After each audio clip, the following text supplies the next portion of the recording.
عزیز دوستو، انسان سب سے زیادہ پریشان وہ ہوتا ہے جسے مقصد حیات نہیں ملتا،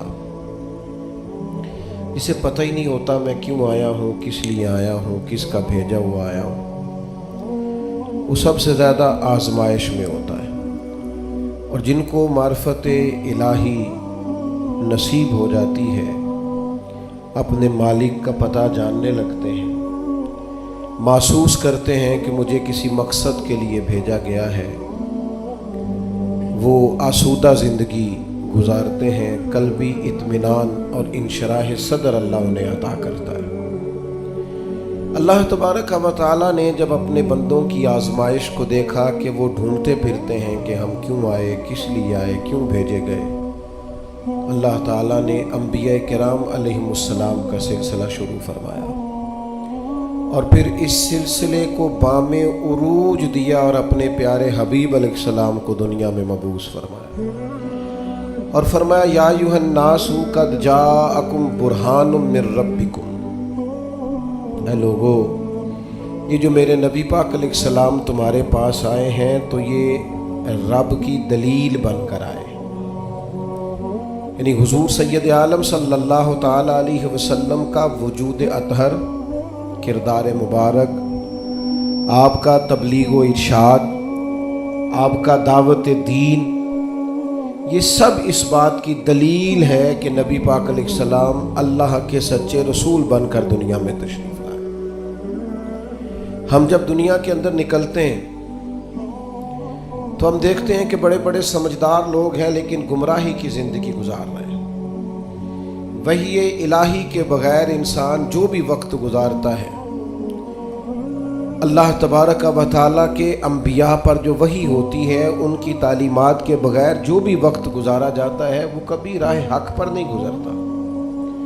اللہ نے احسان فرمایا اور فرمایا میں نے اپنی دلیل بھیجی ہے تمہیں اپنے محبوب عطا فرمائے۔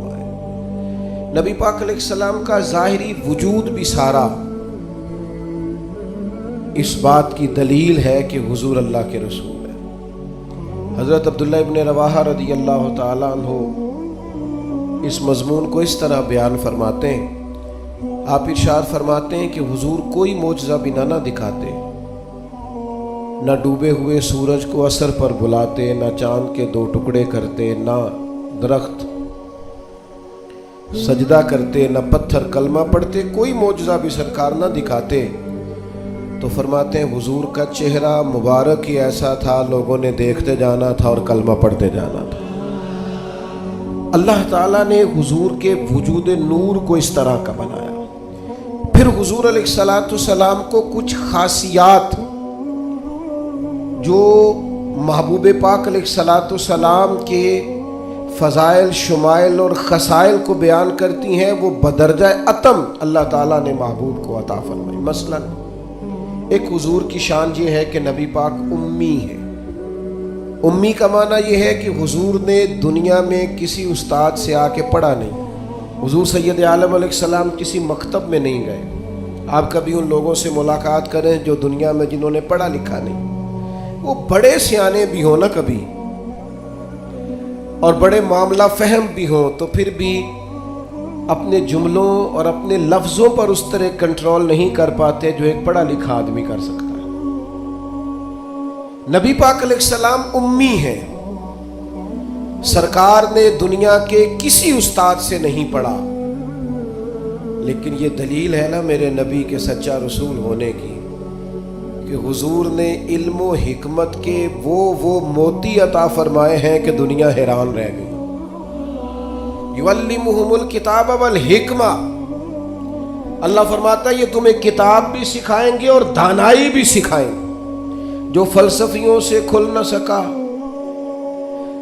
اور نکتہ وروں سے حل نہ ہوا، وہ راز ایک طیبہ والے نے بتلا دیا چند اشاروں میں۔